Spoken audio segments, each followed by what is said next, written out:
तीन नेत्र होते हैं। एक होते हैं ये चक्षु इंद्रिय, जिसे आप देख रहे हैं, नेत्र कहते हैं। दूसरे होते हैं बुद्धि में नेत्र, और तीसरे होते हैं हृदय में नेत्र, जिनसे संसार देखा जाता है, विषय देखा जाता है, स्वप्न देखा जाता है, जागृत देखा जाता है। ये नेत्रेंद्रिय से देखा जाता है। इससे ना आप किसी महात्मा की स्थिति को देख सकते हैं, ना भगवत स्थिति को देख सकते हैं। ये केवल माया को देखने वाले नेत्र हैं जो सबके पास हैं। चक्षु इंद्रिय, ये इससे आप किसी की स्थिति नहीं देख सकते, इससे आप परमात्मा दर्शन नहीं कर सकते, इससे आप तत्व दर्शन नहीं कर सकते। ये केवल ब्रह्मा के द्वारा रचे हुए नेत्र, ब्रह्मा की रचना को ही देख सकते हैं, बस। आगे है बुद्धि नेत्र। ये ज्ञान नेत्र हैं। जब बुद्धि में ज्ञान नेत्र प्रकाशित होता है तो तत्व बोध होता है, और भक्तों के हृदय नेत्र खुलते हैं। ही के नयन निहारे, हृदय के नेत्र जब खुलते हैं तो प्रिया प्रीतम की रूप माधुरी, लीला माधुरी, ये उसके नेत्रों में, इन नेत्रों में झलकते हैं। अंदर के दो नेत्र जब ज्ञान चक्षु खुलते हैं तो सर्वत्र आत्म तत्व का दर्शन करता है, अपने स्वरूप का अनुभव करता है, ब्रह्म तत्व का अनुभव करता है। जब हृदय के नेत्र खुलते हैं तो सर्वत्र चिद चिद लक्षणम सर्वम राधा कृष्णमयम जगत, वो तत्व को राधा कृष्ण के रूप में, जैसे गोस्वामी जी सिया राम में। लेकिन इन नेत्रों से ये दोनों बातें नहीं देखी जा सकती, और इन्हीं नेत्रों से ये दोनों बातें देखी जा सकती हैं जब बुद्धि के नेत्र खुल जाए और हृदय के नेत्र खुल जाए। उपासक हृदय के नेत्र खोलने का प्रयास करें। वो पहले आहार शुद्धि करें, बहुत भोजन शुद्ध। बड़ी कृपा है, आकाशवृत्ति से जीवन चलता है, श्री जी को भोग लग करके मिलता है, परम पवित्र है। अब जो बात करें, पाते समय उपास्य देव के सिवा अन्य कोई विचार नहीं रह जाना चाहिए। ये ध्यान उपासक दे। इसीलिए नाम कीर्तन चला दिया जाता है। चलता है नाम कीर्तन, नाम कीर्तन चला दिया जाता है कि आपका मन किसी विषय का चिंतन न करने पावे, नाम कानों में पड़े और चिंतन नाम का हो। जब हम भोजन के साथ भजन चलाते हैं तो वो भोजन जब पचता है तो नस नस में परम पवित्रता और भजन के परमाणु फैलाता है। अब जैसे आजकल भोजन की प्रथा, जूता मोजा वही शौच में पहन के गए हैं, वही लघुशंका में, और वही होटल में बैठ के वैसे ही जूता मोजा, वही कपड़े, वैसे ही बनाने वाला क्या भाव वाला है, कैसी पवित्रता रखता है, पाने वाला क्या भाव रखे हैं और कैसी पवित्रता है, इन सब का प्रभाव भोजन पे पड़ता है।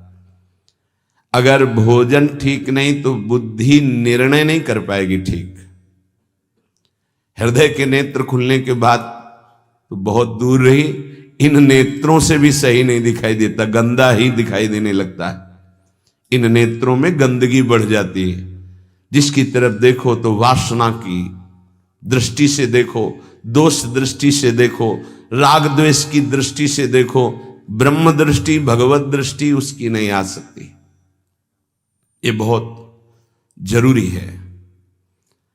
अरे कहीं भागा थोड़ी जा रहा है भोजन, धैर्य पूर्वक चिंतन करते हुए, नाम चल रहा है तो उसी नाम का चिंतन करते हुए। अब जैसे अपने लोग पूर्वाभ्यास तो पद चला लिया, बड़ी सुविधा रहती है। पद, कोई बड़ा पद ले लिया और मानसिक पद गुनगुना भी रहे हैं, चिंतन भी कर रहे, प्रसाद भी पा रहे। कोई पद उठा ले, बड़ा पद, देखत नौ निकुंज सुन सजनी लागत, प्रथम यथामति प्रणव बिहरत दो प्रीतम कुंज। अब जब तक पद पूरा नहीं होगा तो भागेगा नहीं, और भागेगा तो पद नहीं पूरा होगा, पकड़ हो जाएगी। अब पद चल रहा है, प्रसाद पा रहे हैं, तो कभी कभी प्रसाद पाते पाते आंसू चल रहे हैं, प्रसाद पा रहे हैं, पद चल रहा है। अब वो भोजन क्या करेगा? प्रसाद नस नस में जाकर भागवतिक भाव संचरित करेगा।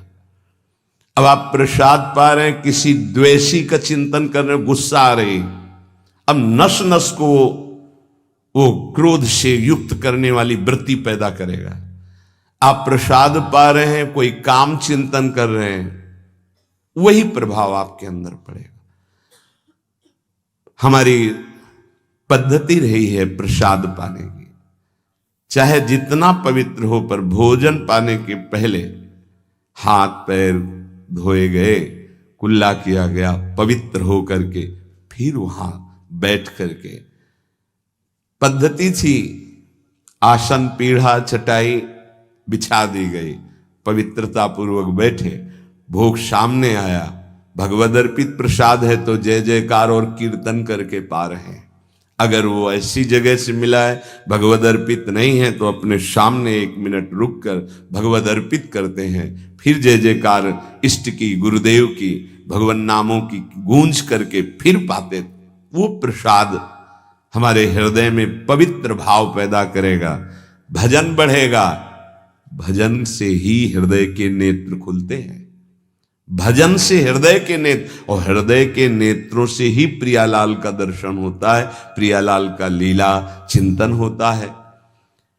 जो अपनी नस नस में नाम, पवित्रता, भक्ति, ज्ञान, तो भोजन में बहुत सावधान रहिए। ये 24 घंटे के लिए हमारे विचारों को अपवित्र या पवित्र करेगा भोजन। अगर अशुद्ध भोजन हो गया तो 2-3 दिन तक तो विक्षेप पड़ेगा ही। अगर बहुत ही निषिद्ध भोजन हो गया तो हो सकता है कि भजन भी रुक जाए, विक्षेप क्या रुक जाए, ऐसा ऐसा भोजन होता है। भोजन बहुत संभाल के, भले भूखा रहना पड़े तो अच्छा है 1-2 दिन, पर ऐसा भोजन ना होने पावे जो हमारे भजन को छीण करे। प्रायः जब श्री जी की शरणागति दीक्षा दी जाती है यहाँ, तो पहला कि तुम्हें 11 माला गुरु मंत्र के तो करने ही हैं, दूसरा 12 पद चतुरासी जी के पढ़ने ही हैं पक्का, तीसरा तुम्हें उस रसोई से कभी भोजन नहीं पाना है जिसमें मांस बना है, जिसमें मांस रांधा गया है। भले तुमको वहां दाल रोटी खीर और ये सब बना के दे, पर वो सात्विक भोजन नहीं होगा, वो राक्षसी भोजन होगा, क्योंकि वो रसोई अपवित्र है, उसके पात्र पवित्र। ये दीक्षा के समय दिया जाता है। चौथा, जो तुम्हारे उपासना की, इष्ट की, गुरुदेव की, संतों की, भगवत स्वरूपों की निंदा करे, वो चाहे रिश्तेदार, नातेदार, चाहे कोई भी हो, हम उससे संभाषण बैठकर नहीं करेंगे, कान में उंगली डालकर राधा राधा बोलकर चले जाएंगे। ये दीक्षा के समय शिक्षा दी जाती है। यदि आप अपने कुसंग को नहीं त्याग सके, भोजन का सुधार नहीं कर सके, तो भजन में रुचि नहीं होगी। ध्यान रखना, हम जैसा अन्न पाते हैं वैसा मन बनता है, जैसा मन होता है वैसे ही चिंतन होता है। हमें हृदय के नेत्र खोलने हैं तो हमें आहार पवित्र करना है। पवित्र आहार पवित्र चिंतन के साथ हमें पाना है, ऐसे जल्दीबाजी नहीं। जल्दीबाजी है तो हम नहीं पा रहे हैं, जब हमें समय होगा पा लेंगे। कोई प्राण थोड़ी निकल जाएंगे, एक बार में पाएंगे, एक दिन ना पाएंगे, नहीं निकलते। कई कई दिन भोजन न पाने पर भी ऐसा नहीं होता कि प्राण निकल गए। बड़ी सामर्थ्य है, प्रभु ने सामर्थ्य दी है। उपासक सावधान रहे कहीं प्रसाद पाते समय कोई ऐसा दृश्य, ऐसी वार्ता न कर बैठे जो भजन में बड़ी हानि पैदा कर दे। जैसे आप मोबाइल रख लिए और आप ऐसे दृश्य देख रहे हो जो आपका सर्वनाश करने वाले हो, भोजन पा रहे हो, तो आप निश्चित समझ लेना, निश्चित भ्रष्ट हो जाओगे, आगे नहीं बढ़ पाओगे, गिर जाओगे। भोजन के समय यदि आपका मन पद में नहीं लग रहा, भजन में नहीं लग रहा, तो जैसे यंत्र है आपके पास, तो चतुरासी जी लगा दीजिए, सत्संग लगा दीजिए। आपका चिंतन बनना चाहिए भागवतिक, कोई गलत चिंतन नहीं। और अगर कोई पास बैठा है तो वार्ता नहीं होनी चाहिए। भोजन के समय वार्ता निषेध है, वो वार्ता का समय नहीं, वो एकाग्रता पूर्वक पूरे 24 घंटे के लिए हम अपने विचार पावन करने के लिए बिल्कुल मौन होकर के भगवत चिंतन या भगवत श्रवण करते हुए प्रसाद पावे। आप सब आज से ये नियम ले लें, केवल परोसने वाले की आवाज सुनाई देनी चाहिए। श्री जी का प्रसाद जो आप परोस रहे हैं उसका उच्चारण करते हुए आपको प्रसाद, रोटी प्रसाद चाहिए तो वो पूछ सकते हैं। इसके अलावा पाने वाले की आवाज बस जी दे दीजिए, इससे ज्यादा कोई शब्द नहीं आना चाहिए। देखो, अगर प्रार्थना मानोगे तो आप आगे परमार्थ में बढ़ोगे। जो प्रसाद पाने का समय है वो बहुत 24 घंटे के भजन के लिए बहुत कीमती बात है। अगर उस समय आपका कोई प्रपंच वार्ता, कोई लौकिक वार्ता, राग द्वेष वार्ता नहीं, बिल्कुल नहीं, मौन आज से नियम रख लो। दे दीजिए ये शब्द उच्चारण और ले लीजिए प्रसाद ये शब्द, इसके अलावा और कोई शब्द नहीं होना चाहिए। अगर आप हमारी प्रार्थना नहीं मानते हैं तो ये अपराध होगा, आज्ञा का उल्लंघन होगा और वो आपके लिए बहुत ही हानिकारक होगा, जो आपकी बुद्धि को क्षय करेगा। इसलिए प्रार्थना है, आप प्रसाद पाते समय सब मौन का आश्रय, केवल स्वीकृति हां दे दीजिए और प्रसाद बांटने का जो उच्चारण है या अमुक प्रसाद ले लीजिए। बस इस नाम कीर्तन चलता है, नाम कीर्तन सुनिए, या आपकी क्षमता है तो उस समय नाम जप करते हुए प्रसाद पाइए। जिस जगह पर संत सेवा होती है, नाम कीर्तन होता है, ठाकुर सेवा होती है और परस्पर बैठ करके भगवद वार्ता होती है, उस जगह सारे तीर्थ अपने आप आ जाते हैं। वहां वास करने वाले को किसी तीर्थ जाए या ना जाए, कहीं भी, संपूर्ण भुवन की बात कह रहे हैं, जिस घर में, जिस कुटिया में, जिस जगह में, जिस स्थान में नाम कीर्तन होता है, भगवत गुण कीर्तन होता है, साधु सेवा होती है, ठाकुर सेवा होती है, सारे तीर्थ स्वयं आकर वहां वास करने लगते हैं। तीर्थ क्या, तीर्थाधिपति तीर्थपाद भगवान वास करते हैं। जहां भगवान नाम कीर्तन, भगवत गुण गायन होता है, भगवान प्रकट होते हैं। मदभक्ता यत्र गायन्ति तत्र तिष्ठामि नारद, नाम वाणी जहां श्याम श्यामा तहां। सारे तीर्थ स्वयं वहां वास करते हैं। कुछ गृहस्थ जन कहते हैं हमारे घर में कोई चक्कर है, कोई टुटका कर दिया, कोई परेशानी। हम कह रहे हैं नाम कीर्तन कीजिए, ठाकुर सेवा घर में विराजमान कीजिए, 30 मिनट बैठ करके भगवत चर्चा कीजिए। हिंदी आती है, संस्कृत आती, जो जैसे भी आप, भागवत है, गीता जी है, रामायण जी है, भगवत चर्चा गुणगान कर रहे हैं, प्रभु कुछ, उस घर में कोई अमंगल, कोई भूत प्रेत, कोई चक्कर, ऊपरी नीचरी कोई बाधा, ग्रह नक्षत्र कुछ नहीं, किसी को समझ नहीं आती कैसे सर्व मंगलमय भगवान का नाम समस्त पापों का नाश करके महामोद प्रकाशित करता है। अरे जहां एक भक्त बैठ करके नाम जब कीर्तन करता है और जहां पूरा परिवार बैठकर नाम कीर्तन कर, उसका कितना प्रभाव होगा। एक भक्त करे तो उसके प्रभाव का वर्णन होता है। पूरा परिवार नाम कीर्तन कर रहा है, पूरा परिवार ठाकुर सेवा में बैठ करके 5 मिनट ही सही, आरती पूजा प्रणाम नमस्कार, पूरा परिवार 30 मिनट बैठकर भगवत चर्चा सुन रहा है, कोई एक भगवत चर्चा कर रहा है, वो तीर्थ है घर। फिर ये तो परम धाम है, यहां तो महामोद मंगलमय है, यहां तो अखंड नाम कीर्तन भगवत चर्चा सब चलती ही रहती। आपको सावधान रहना, जो एक बार आदेश हो जाए उसका उल्लंघन ठीक नहीं है, और उसको तत्काल लागू किया जाए। अगर नहीं किया जाता तो उसे प्रमाद स्थिति कहते हैं, और फिर बुद्धि भ्रष्ट हो जाती है। कोई भी, चाहे वो साध्वी हो या उपासक हो, साधु हो, आज्ञा का उल्लंघन करने का स्वभाव ना डाले, नहीं तो प्रमाद स्थिति घसीट ले जाएगी। आज से जहां प्रसाद पाना प्रारंभ होता है और प्रसाद आचमन करने तक मौन, फिर हमें वार्ता ही किसी से करनी। प्रसाद पाने के समय वार्ता, ये तो हमें बात समझ में ही नहीं आई। उस समय कौन सी संगोष्ठी होती है, उस समय कौन सा प्रसंग होता है प्रिया प्रीतम के लीला चरित्र का। उस समय तो हम प्रसाद का स्वाद लेते हैं, उच्छिष्टामृत भुक्त वैव, प्यारे जू ने पाया है, और नाम कीर्तन करते हैं। तो हमारे हृदय के नेत्र खुलेंगे, तभी तो हमारी भजन में रुचि बढ़ेगी, जब हमारा प्रसाद पाते समय भजन होगा। बहुत ध्यान देने की बात है ये। अगर प्रसाद पाते समय प्रपंच, तो 24 घंटे प्रपंच चिंतन चलेगा। अगर प्रसाद पाते समय राग द्वेष की चर्चा, काम क्रोध की वार्ता, तो हृदय मलिन हो जाएगा। हम प्रसाद पाते हैं पवित्रता के लिए, प्राण पोषण के लिए, तो प्राण पोषण और पवित्रता दोनों होगी भगवत चिंतन से। केवल प्राण पोषण हुआ, बुद्धि अपवित्र हो गई, तो फायदा क्या।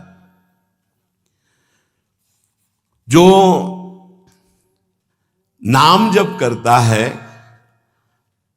उसको कभी ये चिंता नहीं करनी कि अब हमारे जो पूर्व पाप हैं वो कैसे नष्ट होंगे। वज्रम पाप मही भृताम, जैसे पर्वत को चूर चूर करने के लिए देवराज इंद्र जब वज्र का प्रहार करते हैं तो वो धूल हो जाता है, ऐसे पहाड़ जैसे भी पाप हों और नाम जप करे तो नाम जप क्या करता है, वज्र के समान उस पहाड़ जैसे पाप पर टूट पड़ता है और उसे धूल धूसरित कर देता है। वज्रम पाप मही भृताम, हमें नाम पर ध्यान देना है। कैसे नाम जब छूट जाता है उपासक होकर भगवत प्राप्ति का लक्ष्य बना के, और तुम्हें चैन है, इसका मतलब है आपका लक्ष्य भी भजन भगवत प्राप्ति नहीं बना, नहीं तो चैन के तद विस्मरणेन परम व्याकुलते थी। भगवत द्रोद्रेकस्य सिद्धौषधम, ये नाम संसार रोग के आवेश को शांत करने की सिद्ध औषधि है। जासु नाम भव भेषज, ये भगवान नाम ये भव रोग की अचूक औषधि है। अर्थात नाम जापक को भी ये भी चिंता नहीं करने की हमारा कल्याण होगा कि नहीं, नाम चल रहा है, ये हमें भव समुद्र से पार ही नहीं, भव समुद्र को सुखा देगा। नाम लेत भव सिंधु सुखाही, करो विचार सुजन मन माही। पाप के पर्वत को वज्र की तरह नाम टूटकर धूल धूसरित कर देता है और भव समुद्र को सुखा देता है। पार जाने की जरूरतें नहीं, खत्म ही हो जाता है, कल्याण की चिंता नहीं। मिथ्या ज्ञान निशा विशाल तमसस् तिगमांशु बिंबोदय, ये नाम अज्ञान रूपी घोर अंधकारमयी रात्रि के नाश के लिए भगवान भुवन भास्कर सूर्य के समान है। उपासक को अभी ये भी चिंता नहीं करनी कि हमें तो कोई ज्ञान नहीं है, हमारे अंदर तो अभी बड़े आकर्षण है संसार के, अविद्या है। बिल्कुल चिंता मत करो, नाम जब चल रहा तो जैसे घोर अंधकार रात्रि में है, सूर्य उदय होते ही वो सब नष्ट हो जाता है, ऐसे ही नाम जापक के हृदय का अज्ञान अंधकार नष्ट करने के लिए भगवान नाम सुंदर ज्ञान प्रकाश कर देते हैं। अन्य उसे कोई पढ़ने लिखने की आवश्यकता नहीं पड़ेगी। नाम जब से अपने, जैसे कल आप सत्संग में ध्यान दीजिए, सुन रहे थे कि जिसका अंतःकरण शुद्ध हो जाता है, जो राग द्वेष रहित महात्मा है, बिना पढ़े सारे वेदों का अर्थ उसके हृदय में स्फुरित हो जाता है।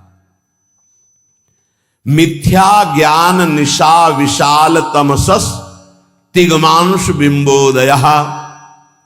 अज्ञान रात्रि के घनीभूत अंधकार के नाश के लिए प्रभु का नाम सूर्य के समान है।